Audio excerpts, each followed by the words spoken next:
एक गांव में रंजीत नाम का एक बड़ा जमींदार रहा करता था। उसके पास एक पत्नी और 2 साल का एक छोटा बच्चा था।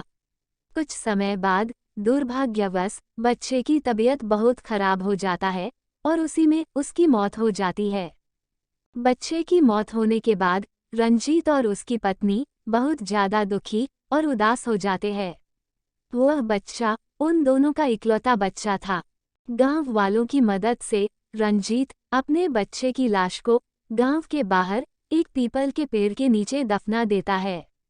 उसी पीपल के पेड़ के पास एक चुड़ैल भी रहती थी, जो जादू टोना और तंत्र मंत्र की विद्या सीख रही थी। लगभग उसकी तंत्र मंत्र की विद्या पूरी होने वाली थी। सिर्फ एक आखिरी पड़ाव रह गया था, जिसमें पहले तो उसको किसी मृत इंसान को जीवित करना था और बाद में फिर से उसकी आत्मा को बाहर निकालकर मृत कर देना था।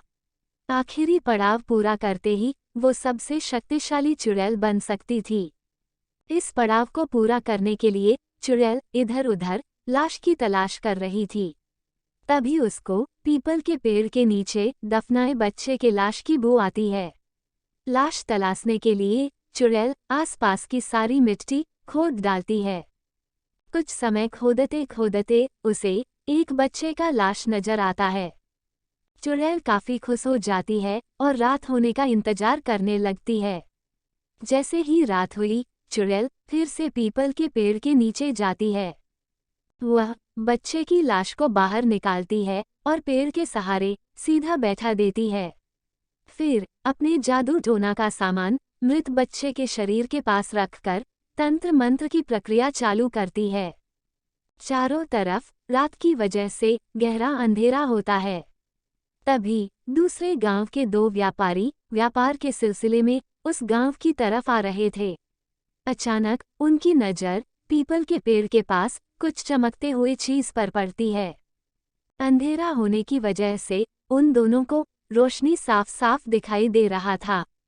वो दोनों आश्चर्यचकित होकर सोचते हैं, आखिरकार वो क्या चीज चमक रहा है।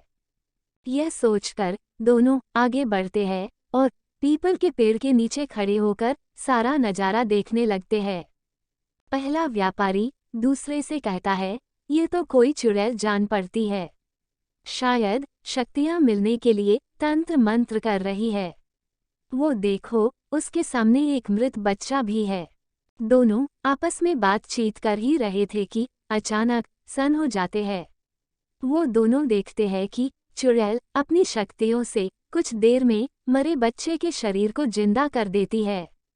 बहुत समय से बेजान पड़े बच्चे का शरीर हिलने डुलने लगा था। कुछ देर में उसकी आंखें भी खुल जाती है। वहाँ का नज़ारा देखकर दोनों व्यापारी एकदम डर जाते हैं और गांव वालों को बताने के लिए गांव की तरफ भागते हैं। इधर चुड़ैल खुशी के मारे बच्चे के आसपास नाचने लगी थी। बहुत समय के बाद उसका तंत्र मंत्र का विद्या सफल हुआ था। दोनों व्यापारी भागते भागते गांव पहुंचते हैं और जोर जोर से चिल्लाते हुए गांव वालों को चुड़ैल के बारे में सारी बातें बताते हैं। व्यापारी की बातें सुनकर गांव वाले खूब घबरा जाते हैं और लाठी, डंडा, मशाल लेकर पीपल के पेड़ की ओर भागते हैं।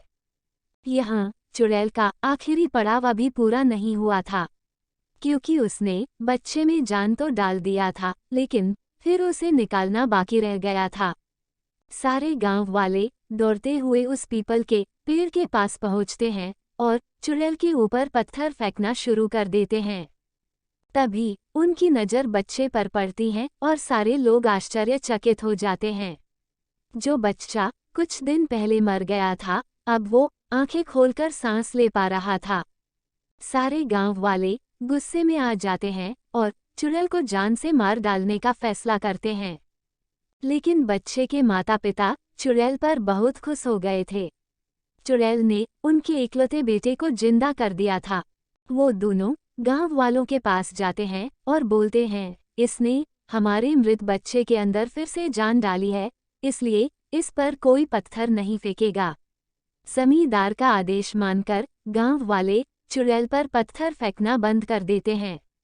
अगले दिन जमींदार और उसकी पत्नी चुड़ैल के पास फिर जाते हैं और पीपल के आसपास की जमीन उपहार में देते हैं।